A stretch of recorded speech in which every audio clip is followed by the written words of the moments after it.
செய்வினை இருக்கானா இருக்குது, அந்த மந்திர தந்தனை இருக்கா இருக்குது, அதில் இல்லைன்னு சொல்ல. ஆனால் நம்ம நேரம் நல்லா இருந்துச்சுன்னா அது வந்து கிட்ட வராது. நம்ம நேரம் நல்லா இல்லைன்னா பார்க்குற பனைமரம் கூட பேய் மரமாக தான் ஆடும். வேறு என்ன பண்ணும்?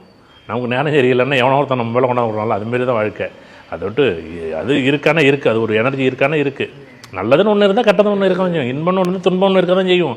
வாழ்க்கையில் என்ன இருக்குது? அதை விட்டு தயவு செய்து நீங்கள் எல்லா ஜோதிடர்களும் சரி, பாமர மக்களும் சரி, என்னை பொறுத்தளவுக்கு எல்லாரும் மக்கள் சந்தோஷமாக வாழணும், நிம்மதியாக வாழணும். பயப்படாதீங்க, கிரகத்தை பார்த்து பயப்படாதீங்க.